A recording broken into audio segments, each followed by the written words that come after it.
તો પ્રધાનમંત્રી થોડી જ વારમાં ભાવનગર પહોંચશે, વાવાઝોડાની સ્થિતિનું કરશે નિરીક્ષણ। આપણે જણાવી દઈએ, ભાવનગર પહોંચી તેઓ વાવાઝોડાની હવાઈ સ્થિતિનું નિરીક્ષણ કરશે। પીએમ સાથે સીએમ રૂપાણી પણ હવાઈ નિરીક્ષણમાં જોડાશે। સવારે 11:30 કલાકે પ્રધાનમંત્રી ભાવનગર એરપોર્ટ પહોંચશે। અહીં ઉના, જાફરાબાદ, મહવાનું પણ હવાઈ નિરીક્ષણ કરવામાં આવશે। તો પ્રધાનમંત્રી દીવનું પણ હવાઈ નિરીક્ષણ કરશે। અમદાવાદમાં અધિકારીઓ સાથે બેઠક પણ યોજશે પ્રધાનમંત્રી। અધિકારીઓ સાથે વાવાઝોડાને લઈને થયેલા નુકસાનની રિવ્યુ બેઠક યોજવામાં આવશે। તો જે પ્રકારે તાઉતે વાવાઝોડાને લઈને ગુજરાતમાં તારાજી સર્જાઈ હતી, તેને લઈને આજે પ્રધાનમંત્રી ગુજરાતની મુલાકાતે છે, જ્યાં સૌથી પહેલા તેઓ 11:30 કલાકે ભાવનગર પહોંચશે અને ભાવનગર બાદ અન્ય જે જગ્યાએ નુકસાન થયું છે, જેમ કે ગીર સોમનાથ, દીવ, ઉના, આ તમામ સ્થળોનું હવાઈ નિરીક્ષણ કરવામાં આવશે। તાઉતે વાવાઝોડાને કારણે ભારે વરસાદ અને નુકસાનીનો આંકડો સામે આવ્યો છે। તો થોડી જ વારની અંદર પ્રધાનમંત્રી આજના દિવસે ભાવનગર પહોંચશે, ત્યારે આ અંગે વધુ વાત કરવા અમારા સંવાદદાતા મયુર વાંકડિયા ભાવનગરથી અમારી સાથે જોડાઈ રહ્યા છે। મયુર, જે પણ વિસ્તારોમાં ભારે નુકસાની થઈ છે તે વિસ્તારોનું આજે હવાઈ નિરીક્ષણ કરવા માટે પ્રધાનમંત્રી પહોંચશે ગુજરાત, પરંતુ સૌથી પહેલા તેઓ ભાવનગર એરપોર્ટ પહોંચશે। જાણવા માંગીશું કે ભાવનગર એરપોર્ટ પર કેવી તૈયારીઓ, કારણ કે એક તરફ જ્યાં માહોલ વરસાદી હતો, એરપોર્ટ પણ બંધ કરવાની ફરજ પડી હતી અને આજે થઈ રહ્યું છે પ્રધાનમંત્રીનું આગમન। પ્રધાનમંત્રી નરેન્દ્ર મોદી છે તે હવાઈ નિરીક્ષણ માટે આવી રહેલા છે। દિલ્હીથી તેઓનું પ્લેન છે સીધું જ અહીં ભાવનગર એરપોર્ટ ખાતે લેન્ડ થશે ને અહીંથી જે છે તે હેલિકોપ્ટરના માધ્યમથી તેઓ આજુબાજુના જે વિસ્તારો છે, એટલે કે ગીર સોમનાથ, અમરેલી અને ભાવનગર, આ જિલ્લા છે, 3 જિલ્લા, તેના તાલુકાઓ, કોસ્ટલ તાલુકાઓ છે, તેની અંદર સૌથી વધુ અસર થયેલી છે અને તેનું હવાઈ નિરીક્ષણ તેઓ કરશે ને ત્યારબાદ અમદાવાદ ખાતે અધિકારીઓ સાથે તેઓ સમીક્ષા બેઠક કરશે। ખાસ કરીને જો વાત કરવામાં આવે તો ઉના તાલુકાને સૌથી વધુ નુકસાન થયેલું છે, તે જ રીતે દીવને પણ સૌથી વધુ નુકસાન આ વાવાઝોડાના પગલે થયેલું છે।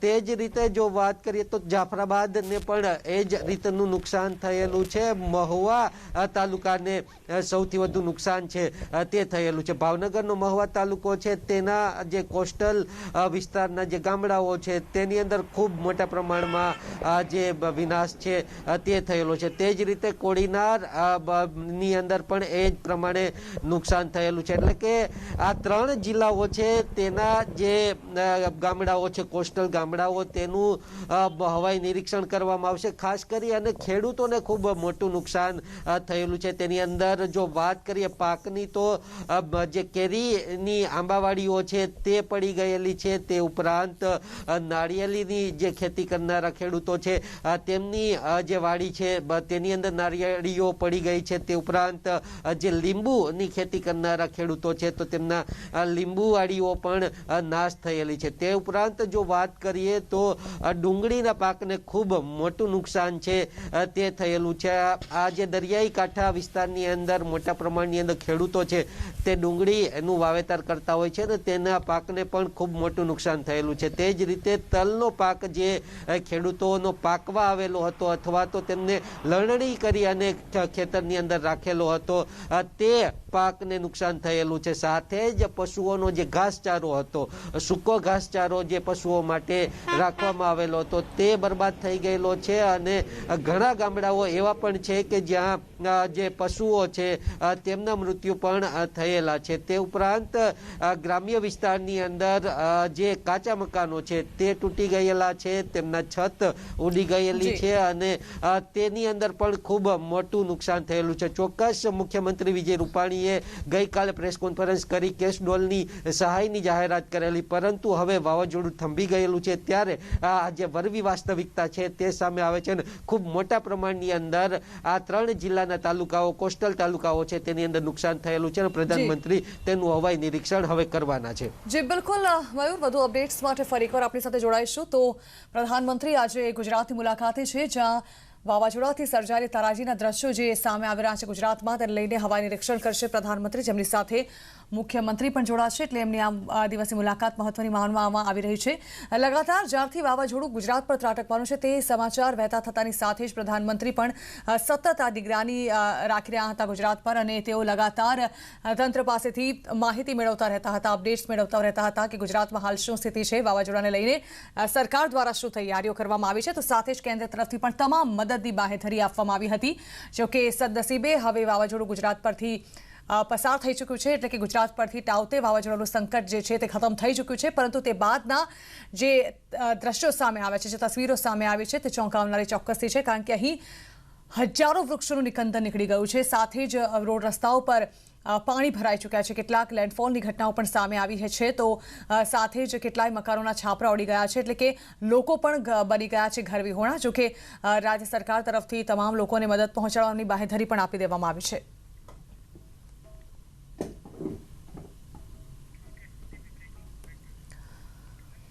તો આ તરફ અમદાવાદમાં વાવાઝોડાની ભારે અસર જોવા મળી રહી છે. તેજ પવનથી ઘણા વૃક્ષો ધરાશાયી થઈ ચૂક્યા છે. હજુ પણ ઘણા રસ્તા પર પડેલા છે વૃક્ષો.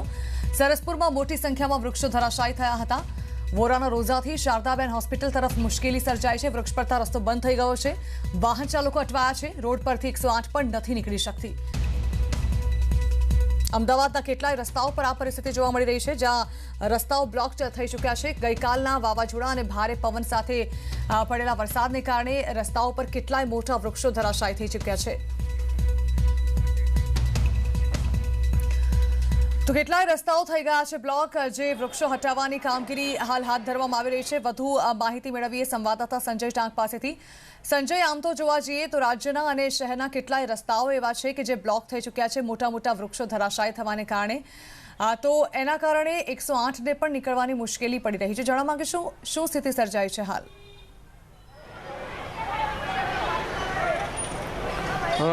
ઝરણાઓ સીધા દ્રશ્ય આપને બતાવીશ. અમદાવાદના સરસપુર વિસ્તારના દ્રશ્યો છે. આ દ્રશ્ય આપ જોઈ શકો છો કે પોટલિયા વોર્ડથી સરસપુર 4 રસ્તા તરફ જવાનો આ માર્ગ જે છે કે જેમાં એક તરફનો માર્ગ આખો જે છે તે બંધ થઈ ગયો છે.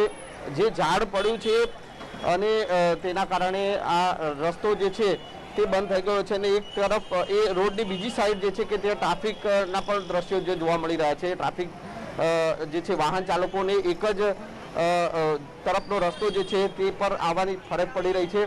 જે પ્રકારનું વિશાળકાય વૃક્ષ જે છે તે રસ્તા પર ધરાશાયી થયું છે અને તેના કારણે આખો રસ્તો બ્લોક થઈ ગયો છે. જોકે અમદાવાદ શહેરમાં 200થી પણ વધુ ઝાડ જે છે ગઈકાલે જે પ્રકારે વાવાઝોડું ફૂંકાયું હતું અને તેના કારણે જે ઝાડ પડવાની જે ઘટના સામે આવી હતી. જોકે રાતથી જ શહેરના અલગ અલગ વિસ્તારોમાં તંત્ર દ્વારા જે છે ઝાડ હટાવવાની કામગીરી કરવામાં આવી રહી હતી. અને હાલ પણ આપ જોઈ શકો છો કે અમદાવાદ મ્યુનિસિપલ કોર્પોરેશન અને ફાયરના જે છે કર્મચારીઓ દ્વારા જે છે આ વૃક્ષને હટાવવાની કામગીરી કરવામાં આવી રહી છે. પરંતુ ક્યાંક ને ક્યાંક વાહન ચાલકોને હાલ જે છે મુશ્કેલીનો સામનો કરવો પડી રહ્યો છે, કારણ કે આ પોટલિયા વોર્ડથી સરસપુર તરફ જવાનો માર્ગ છે અને બીજી તરફ શારદાબેન હોસ્પિટલ અહીંયા આવેલી છે. જો 108ને આવવું હોય તો આ ટ્રાફિકમાંથી જ આવવાની ફરજ પડે તેવી સ્થિતિ છે, કારણ કે અન્ય એક રસ્તો જે શારદાબેન હોસ્પિટલ જવાનો માર્ગ જે છે ત્યાં પણ ઝાડ પડવાની ઘટના સામે આવી છે અને ત્યાં પણ એ વૃક્ષ હટાવાયું નથી અને તેના કારણે પણ 108 ત્યાંથી પણ આવી શકે તેવી સ્થિતિ નથી. એના કારણે 108ને પણ મુશ્કેલી સર્જાય. જો કોઈ દર્દીને લઈને શારદાબેન હોસ્પિટલ આવવું હોય તો તેઓને પણ મુશ્કેલી સર્જાય તેવી હાલ સ્થિતિ જોવા મળી.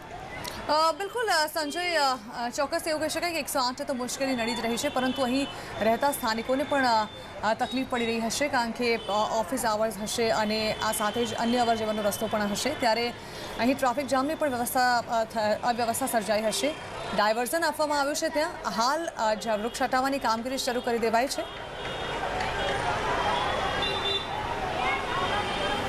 બિલકુલ ઝરણા જે છે હું દ્રશ્ય આપને બતાવીશ. આપ જે આ દ્રશ્ય જોઈ શકો છો કે અહીંયા જે વૃક્ષ જે વિશાળકાય વૃક્ષ જે છે તે પીપળનું જે વૃક્ષ તે ધરાશાયી થયું હતું અને હાલ જે છે તે કોર્પોરેશનના કર્મચારીઓ જે છે તેઓ આ જે છે વૃક્ષને હટાવવાની કામગીરી કરી રહ્યા છે, પરંતુ વિશાળકાય વૃક્ષ છે અને તેને હટાવવાની કામગીરીમાં વિલંબ થઈ શકે તેમ છે અને તેના કારણે જે તરફનો રસ્તો જે છે કે આપ જોઈ શકો છો કે આખો રસ્તો બ્લોક થઈ ગયો છે અને બીજી તરફનો માર્ગ જે છે આપ જોઈ શકો છો કે બંને અવર જવર માટે માર્ગમાં એક જ રસ્તો જે છે તે ખુલ્લો રાખવામાં આવ્યો છે અને તેના કારણે વાહન ચાલકોને અહીંયા જે છે તે મુશ્કેલીનો સામનો કરવો પડી રહ્યો છે અને ક્યાંક ને ક્યાંક હજુ પણ આ વિશાળકાય વૃક્ષ જે છે તેને હટાવવાની કામગીરીમાં વિલંબ થઈ શકે છે તેવું હાલ અહીંયા જોવા મળી રહ્યું છે. જી બિલકુલ સંજય, આભાર. તો માત્ર અમદાવાદનો એક વિસ્તાર નહીં પરંતુ મોટાભાગના વિસ્તારોમાં કંઈક આ જ પરિસ્થિતિ ઊભી થઈ છે, જ્યાં વાવાઝોડાને કારણે વૃક્ષો ધરાશાય થઈ ચૂક્યા છે, રસ્તાઓ બ્લોક થઈ ચૂક્યા છે, ટ્રાફિક જામના દ્રશ્યો જોવા મળી રહ્યા છે,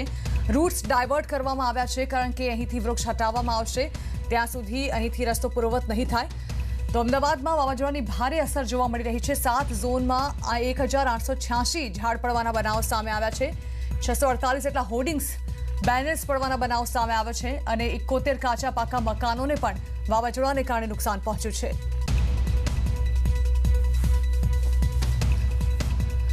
તો વાવાઝોડું તો પસાર થઈ ચૂક્યું છે પરંતુ તેણે સર્જેલી તારાજીના દ્રશ્યો આજે સામે આવી રહ્યા છે. ગઈકાલે વાવાઝોડાએ જે તબાહી મચાવી, ભારે પવન જે ભારે વરસાદ વરસ્યો, ત્યારબાદથી શહેરીજનોની હાલાકીની શરૂઆત થઈ. રસ્તાઓ પર પડી ચૂક્યા છે ઝાડ, કેટલાય વૃક્ષો ધરાશાય થઈ ચૂક્યા છે જેને કારણે રસ્તાઓ બ્લોક થઈ ગયા. કાચા પાકા મકાનોને પણ ખૂબ જ નુકસાન પહોંચ્યું છે, એટલે કે લોકો ઘર વિહોણા બન્યા હોય તેવી ઘટનાઓ પણ સામે આવી રહી છે. વાવાઝોડું પસાર થઈ ગયું પરંતુ ત્યારબાદ હવે જે તારાજી સર્જીને ગયું છે તેની તસવીરો સામે આવી રહી છે. તમામ માહોલ પૂર્વવત કરી દેવાય તે માટેના પ્રયત્નો પણ તંત્ર દ્વારા શરૂ કરી દેવામાં આવ્યા છે. કેટલાય વિસ્તારોમાં ગઈકાલે વીજળી ડૂલ થઈ ગઈ હતી, તેને પણ પૂર્વવત કરવાની કોશિશ શરૂ કરી દેવાય છે. આજ રાત સુધીમાં જે પણ વિસ્તારોમાં વીજળી નથી ત્યાં વીજળીને લઈને કામગીરી શરૂ કરી દેવામાં આવશે તેવી બાહેધરી પણ ગઈકાલે મુખ્યમંત્રીએ આપી હતી. પરંતુ એવું ચોક્કસથી કહી શકાય કે આ વાવાઝોડા પર વિજય ગુજરાતીઓએ મેળવી લીધો છે. વાવાઝોડું જે છે તે અહીંથી પસાર થઈ ચૂક્યું છે અને જે 2 દિવસનો ડર તોડાઈ રહ્યો હતો તે ડર પણ હવે નથી.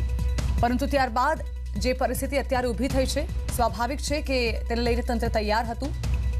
અંદાજો હતો જ કે આ પ્રકારે વૃક્ષ ધરાશાયી થવાની ઘટનાઓ, હોર્ડિંગ્સ ઉડવાની ઘટનાઓ સામે આવી શકે છે. પરંતુ આ સમય દરમિયાન લોકોને વારંવાર ઘરમાં રહેવાની અપીલ કરવામાં આવી હતી જેને કારણે જાનમાલને કોઈ નુકસાન ન પહોંચે. પરંતુ હાલ તો રસ્તાઓ પર પડેલા વૃક્ષો હટાવવાની કામગીરી જોરોશોરોથી કરવામાં આવી રહી છે કારણ કે અત્યંત જરૂરી આ કામગીરી. કેટલાય અને મોટા ભાગના રસ્તાઓ બ્લોક થઈ ચૂક્યા છે.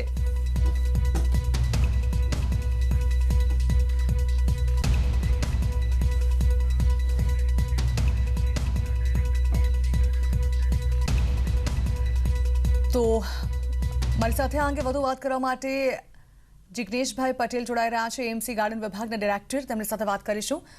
જિગ્નેશભાઈ, આમ તો સવારથી લઈને લગાતાર અત્યાર સુધી કેટલી એવી તસવીરો અમે જોઈ રહ્યા છીએ કે જેમાં વૃક્ષો ધરાશાય થઈ ગયા હોય રસ્તા પર અને તેને હટાવવાની કામગીરી ચાલી રહી હોય. જાણવા માંગીશું કે લગભગ આ વૃક્ષોનું નિકંદન કેટલું નીકળ્યું છે અને તેને હટાવવાની કામગીરી કેટલા ઝડપથી કરવામાં આવશે? કાલે આવેલ તૌતે વાવાઝોડાને કારણે શહેરમાં અનેક વૃક્ષો ધરાશાયી થયા છે. જી, અમદાવાદ મ્યુનિસિપલ કોર્પોરેશનની તમામ વિભાગોની ટીમોએ સાથે સંકલન મળીને શહેરના મુખ્ય રસ્તાઓ તમામ ગઈકાલ રાતથી આજે સવાર સુધીમાં મોટરેબલ કરી દીધા છે અને તમામ રસ્તાઓ ખુલ્લા કરી દીધેલ છે. જી, પણ જિગ્નેશભાઈ, આ કામગીરી વધુ ઝડપથી થાય તે જરૂરી છે કારણ કે લોકોને અવરજવરમાં પણ મુશ્કેલી થઈ ગઈ હશે. વાવાઝોડાને પણ 12 કલાકથી વધુ સમય થઈ ચૂક્યો છે એટલે ઝડપથી આ કામગીરી થાય તેવું લોકો પણ ઈચ્છી રહ્યા છે. ચોક્કસ શહેરીજનોને અડચણરૂપ ન થાય તે જ માટે આખી રાત દરમિયાન અમદાવાદ મ્યુનિસિપલ કોર્પોરેશનના તમામ વિભાગોની ટીમ દ્વારા આ રોડ ક્લિયર કરવાની કામગીરી ચાલુ કરેલ હતી અને શહેરના મહદ અંશે તમામ રોડ તે આજે ખુલ્લા કરી દીધેલ છે કે જેના કારણે શહેરીજનોને તકલીફ ન પડે. જી જિગ્નેશભાઈ, એટલે કયા રસ્તાઓને પ્રેફરન્સ આપવામાં આવી રહ્યો છે કારણ કે ગલી ખૂંચાઓમાં પણ હવે તો વૃક્ષો ધરાશાય થવાની ઘટના સામે આવે છે ગઈકાલની ઘટના પછી? ગલી ગુચીઓના જે ઝાડો છે એની પ્રાયોરિટી અત્યારે લઈ અને કામગીરી હાથ ધરવામાં આવેલ છે.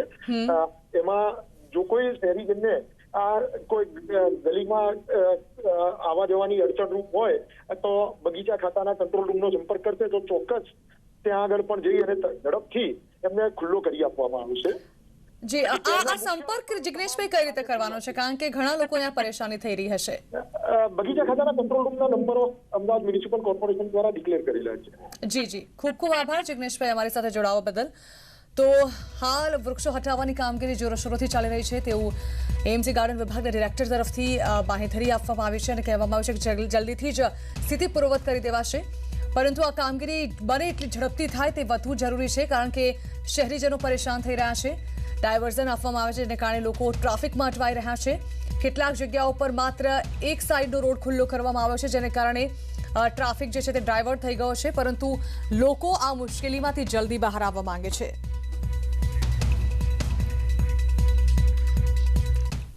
તો આગળ વધીશું અને સમાચારો પર હાલ રોકાઈશું બ્રેક માટે.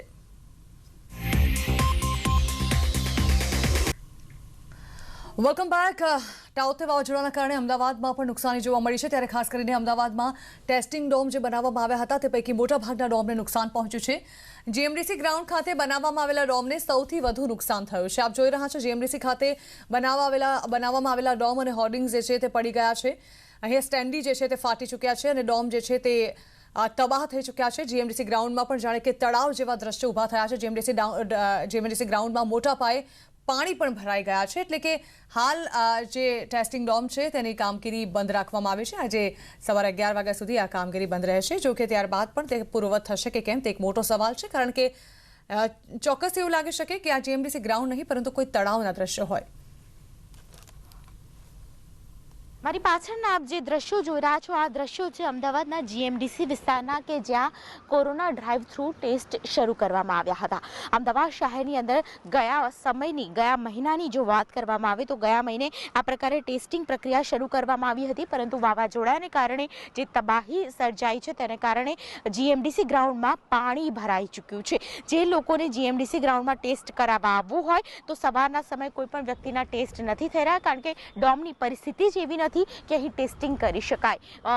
જે પ્રકારે ડોમ છે તે પાણીમાં ગરકાવ થઈ ચૂક્યા છે, એટલું જ નહીં જે ડોમ છે તે ઉખડીને પણ ઊંધા પડી ગયા છે. આવા દ્રશ્યો સામે આવે ત્યારે ચોક્કસથી તબાહીનું મંજર કેવું હશે તે અહીં આ દ્રશ્યો પુરવાર કરે છે. આપ મારી જમણી બાજુ પણ જોઈ રહ્યા છો જે ટેસ્ટિંગ પ્રક્રિયા જ્યાં રજીસ્ટ્રેશન થતું હતું, જ્યાં ખુરશીઓ લઈને કર્મચારીઓ બેસતા હતા, તે જગ્યા પણ આ પ્રકારે કચરઘાણ તેનું વળી ચૂક્યું છે. આપ હોર્ડિંગ્સ પણ જોઈ શકો છો. જીએમડીસી ગ્રાઉન્ડ ખાતે ખાસ કરીને હોર્ડિંગ્સ જે લગાવવામાં આવ્યા છે તે પણ તૂટી ચૂક્યા છે, તેનો પણ થાંભલો પડી ચૂક્યો છે. તો તમામ ડોમ છે તે અત્યારે જે પ્રકારે પરિસ્થિતિ સર્જાઈ છે તેમાં પાણી પણ ભરાઈ ચૂકવાની ઘટનાને કારણે ડોમ પણ પાણીમાં ગરકાવ જોવા મળ્યા છે. તબાહીના કારણે ખાસ કરીને ગઈકાલે સુપ્રાટેક અને સનફ્લાવર લેબોરેટરી કે જે જીએમડીસી મેદાનમાં ખાસ કરીને કોરોના ટેસ્ટ કરતી હતી, તેમણે અગ્રિમતા અને સમયસૂચકતાને કારણે અમુક નિર્ણયો લીધા હતા, પરંતુ તેને કારણે ટેસ્ટિંગ કીટ માત્ર બચાવાઈ છે. જે ડોમ છે તે ડોમને નથી બચાવી શકાયા અને અહીં પ્રક્રિયા હાલ જે સવારે 8 વાગ્યાથી શરૂ થાય છે, 9 વાગી ચૂક્યા છે, હજુ પણ પ્રક્રિયા શરૂ નથી થઈ. લાગી રહ્યું છે કે લગભગ 11-12 વાગ્યા સુધીમાં આ પ્રક્રિયા શરૂ નહીં થાય. દીપિકા ખુમાણ, ન્યૂઝ 18 ગુજરાતી, અમદાવાદ. તો આ તરફ ભાવનગરના મહુવામાં પણ તાઉતે વાવાઝોડાએ ઘણી તારાજી સર્જી છે. સોમવારે રાત્રે 100 કિલોમીટર પ્રતિ કલાકની ઝડપે પવન ફૂંકાતા મહુવામાં ઠેર ઠેર નુકસાન થયું. પવનો અને વરસાદની વચ્ચે શહેરમાં અનેક વૃક્ષો અને વિસ્ફોલ ધરાશાયી થયા છે. વિસ્ફોલ અને વૃક્ષો તળે ઘણા વાહનો પણ દબાઈ ગયા. તો તોફાની પવનોમાં માર્કેટિંગ યાર્ડના શેડ ઉડી ગયા હતા. ગ્રામ્ય વિસ્તારોમાં ઘણા કાચા મકાનો ધરાશાયી થયા છે. ઘણી જગ્યાએ વીજ પુરવઠો પણ ખોરવાયો હતો. બંધ થયેલા રસ્તાને એનડીઆરએફ અને એસડીઆરએફની ટીમોએ ખુલ્લા કર્યા છે.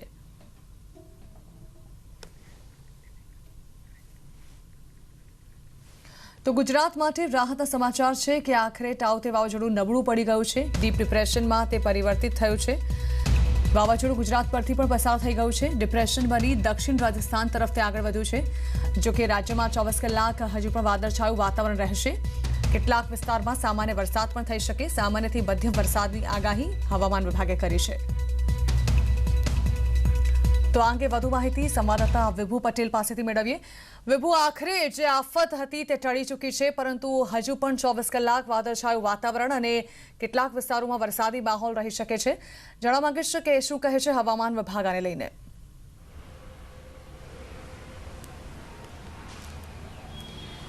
ઝરણા જ્યારે અરબી સમુદ્રમાં વાવાઝોડું સક્રિય થયું એટલે કે 12 મેથી લઈ સતત આપણે એક ચિંતા હતી કે ગુજરાત આગળ આ વાવાઝોડું આવી રહ્યું છે. જો કે છેલ્લા 2 દિવસથી ગુજરાતમાં તેની અસર જોવા મળી હતી, તબાહીના દ્રશ્યો પણ જોવા મળી રહ્યા છે. પરંતુ હવે રાહતના સમાચાર એ છે કે વાવાઝોડું છે તે સમગ્ર વાવાઝોડું અત્યારે સમગ્ર ગુજરાત ઉપરથી ક્રોસ થઈ ગયું છે અને રાજસ્થાન તરફ જઈ રહ્યું છે.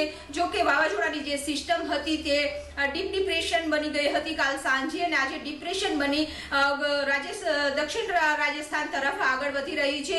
પરંતુ આગામી 24 કલાક હજુ પણ વાતાવરણ છે તે વાદળછાયું રહેશે, વરસાદી માહોલ રહેશે. કેટલાક વિસ્તારમાં સામાન્યથી મધ્યમ વરસાદ પણ થશે. પવનની ગતિ તેજ એટલા માટે ચાલશે કે થંડરસ્ટોર્મ એક્ટિવિટીઝ થઈ રહી છે, પ્રી-મોન્સૂન એક્ટિવિટીઝ પણ ચાલી રહી છે. તેના કારણે 40 થી 50 કિલોમીટરની ઝડપ સાથે કેટલાક વિસ્તારોમાં છે સામાન્યથી મધ્યમ વરસાદની હવામાન વિભાગ દ્વારા આગાહી કરવામાં આવી છે. ખાસ કરીને અમદાવાદ સહિતના જે આસપાસના વિસ્તારો છે, ઉત્તર ગુજરાતના કેટલાક વિસ્તારો છે કે ત્યાં હજુ આગામી 24 કલાક વરસાદી માહોલ જોવા મળશે. જી બિલકુલ, આભાર વિભુ.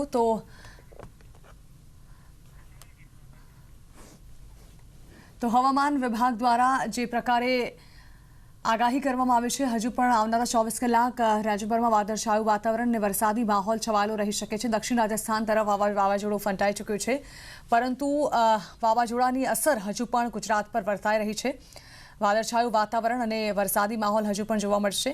જોકે ગઈકાલે સર્જેલી તારાજીના દ્રશ્યો હજુ પણ નજરે પડી રહ્યા છે. વિસ્ફોટ રસ્તા પર ધરાશાયી થયેલા દેખાઈ રહ્યા છે. ખેડૂતોને ખૂબ જ મોટું નુકસાન થયું છે, કારણ કે ઊભા પાકને નુકસાન પહોંચ્યું છે. કેરીનો પાક ખરી પડ્યો છે. આ તરફ કેવડિયા જતી 10 ટ્રેનો રદ કરવામાં આવી છે. પ્રતાપનગર કેવડિયા ટ્રેન, કેવડિયા પ્રતાપનગર ટ્રેન 18 અને 19મીએ સંપૂર્ણ રદ કરી દેવાઈ છે. અમદાવાદ કેવડિયા, કેવડિયા અમદાવાદ જનશતાબ્દી 18 અને 19મીએ રદ કરાઈ છે. દાદર કેવડિયા ટ્રેન વડોદરામાં રદ કરાશે. વડોદરા કેવડિયા ટ્રેન રદ કરાઈ છે. કેવડિયા વડોદરા દ્વારા રદ કરવામાં આવશે. ચેન્નઈ કેવડિયા ટ્રેન ટૂંકા ગાળા માટે રદ કરાશે. કેવડિયા ચેન્નઈ ટ્રેન આજે વડોદરા સુધી ચાલશે.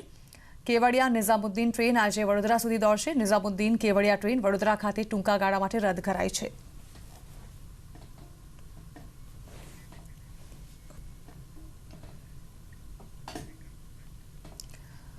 તો તાઉતે વાવાઝોડાએ અમદાવાદને પણ ઘમરોડ્યું છે. ત્યારે શહેરના જુદા જુદા વિસ્તારોમાંથી આવતા દ્રશ્યો વાવાઝોડાની તાકાત દર્શાવી રહ્યા છે. થલતેજ વિસ્તારમાં આવેલ એમટીએસ સ્ટેન્ડને વાવાઝોડાએ ઉખાડી નાખ્યું હતું. સાથે શહેરના જુદા જુદા વિસ્તારોમાં પણ વાવાઝોડાએ મોટા હોર્ડિંગ્સ અને ટાવર્સને નુકસાન પહોંચાડ્યું છે.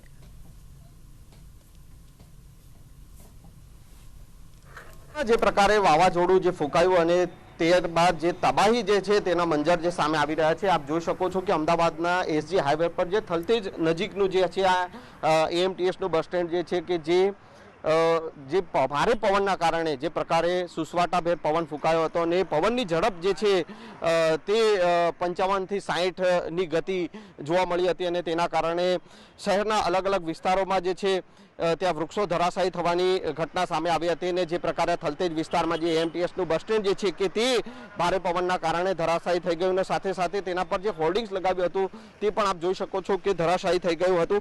એટલે કહી શકાય કે જે પ્રકારે અમદાવાદમાં જે વાવાઝોડાના જે અલગ અલગ દ્રશ્યો જે છે તબાહીના જે જોવા મળ્યા છે તેમાં થલતેજ વિસ્તાર નજીક જે છે આ એએમટીએસનું બસ સ્ટેન્ડ જે છે કે તે પણ ઉડીને પડી ગયું હતું. સંજય ટાંક, ન્યૂઝ 18 ગુજરાતી, અમદાવાદ. તો તારાજીના દ્રશ્યો સામે આવી રહ્યા છે. ગુજરાતની આખી જાણે કે તાસીર બદલાઈ ગઈ છે અને આજના દ્રશ્યો કંઈક અલગ જ ગવાહી પૂરે છે. 2 દાયકાઓ બાદ આ પરિસ્થિતિ ઊભી થઈ છે. હાલ રોકાઈશું બ્રેક માટે. બ્રેક બાદ જોઈશું સમાચાર.